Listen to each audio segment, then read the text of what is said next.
Olá, sejam muito bem-vindos! Hoje a gente vai desvendar um daqueles mistérios da língua portuguesa que, vamos combinar, costuma dar um nó na cabeça de muita gente, a tal da regência. Mas pode esquecer aquelas regras super complicadas. A gente vai encarar isso como se fosse um quebra-cabeça, sabe?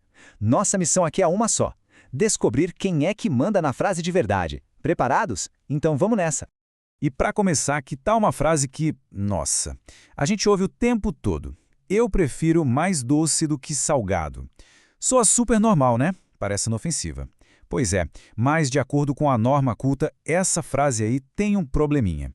E entender o porquê disso, esse é o nosso primeiríssimo passo para dominar a regência de vez. E aqui, gente, está a chave de tudo. Pensa assim, toda frase é como uma pequena empresa e tem uma hierarquia bem clara. Existe um chefe que dá as ordens e tem um subordinado que completa a tarefa. O nosso objetivo hoje é exatamente esse: aprender e identificar quem é quem nessa estrutura. E esse aqui é o nosso roteiro, o nosso mapa. A gente vai, de um jeito bem direto, descobrir quem manda na frase, conhecer os tipos de chefe, entender o que são as pontes de ligação, botar a mão na massa com um treino prático e, no final, revelar o grande segredo da regência.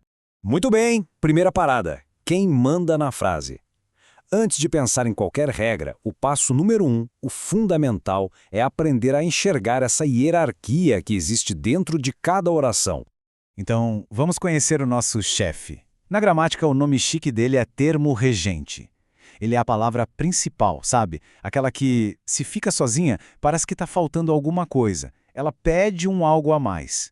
É ela que comanda o pedaço e exige um complemento para tudo fazer sentido. E se tem chefe, tem quem obedece, certo? Esse é o subordinado, ou, no bom e velho gramatiquês, o termo regido. Ele é justamente o complemento que o chefe estava pedindo. Ele se conecta ao chefe para fechar a ideia. Um manda, o outro obedece. Simples assim. Ok, já sabemos que existe um chefe. Agora, a gente precisa saber que ele pode aparecer de duas formas principais na língua portuguesa. Bora ver como é que isso funciona na prática. E aqui a gente chega numa distinção crucial. Às vezes, o chefe é um verbo, como em eu necessito. O verbo necessitar pede um complemento, né? Quem necessita, necessita de algo. Isso é a regência verbal. Mas olha que interessante, o chefe também pode ser um nome, um substantivo, como em tenho necessidade de. Reparou? A palavra necessidade exige o mesmo complemento. O tipo de chefe mudou, mas a relação de comando, a exigência, continuou a mesmíssima. Isso é a regência nominal. Certo, já temos o chefe e o subordinado. Mas como é que a ordem do chefe chega até quem tem que obedecer? É aí que entram as nossas pontes de ligação, e o nome delas é preposições. E a ideia é exatamente essa que está na tela. A preposição não está ali de enfeite de jeito nenhum. Ela é a ponte que conecta o chefe ao seu complemento. E mais, ela especifica, ela clareia o sentido daquele comando.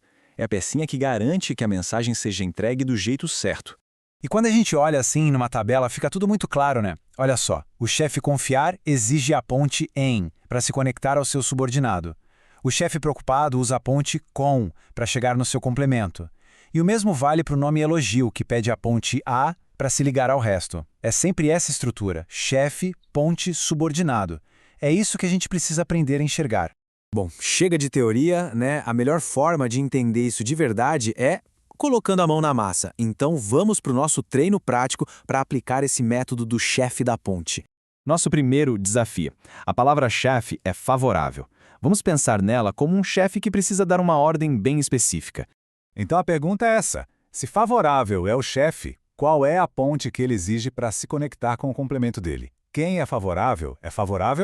Há alguma coisa? De alguma coisa? Com o que soa melhor?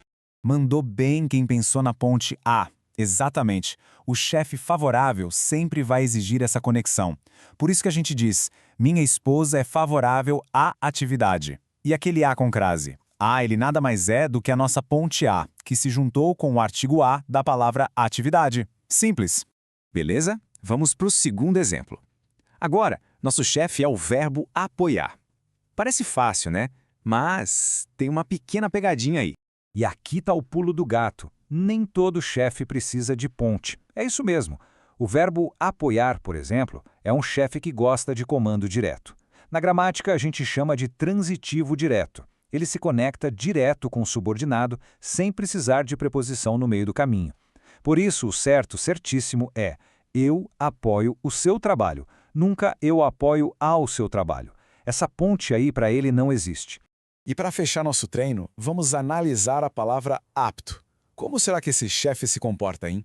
E olha só que legal, esse é um chefe flexível. A palavra apto aceita duas pontes diferentes, e as duas estão corretas, tanto a ponte a quanto a ponte para. Dá para estar apto a fazer algo ou apto para fazer algo. As duas formas são válidas. E claro, esses exemplos que a gente usou não são aleatórios. Eles fazem parte de um sistema enorme da nossa língua, como dá para ter uma ideia por essa lista. Cada chefe, seja verbo ou nome, tem suas preferências de conexão. E conhecer essas preferências é o que deixa a gente mais seguro para falar e escrever. E com isso, a gente chega na nossa grande conclusão.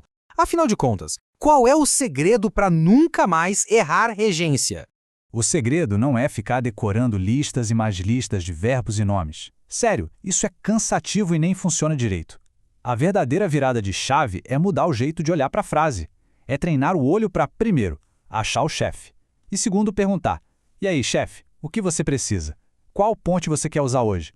É uma habilidade de análise, muito mais do que de pura memorização. E agora, eu deixo uma pergunta no ar. Depois de aprender a encontrar o chefe e a ponte, que outra frase comum do dia a dia dá pra gente analisar e quem sabe até consertar, hein? Pensa naquela frase do comecinho da nossa conversa. A capacidade de responder a isso agora mostra o poder todo dessa nova perspectiva. A gente se vê na próxima.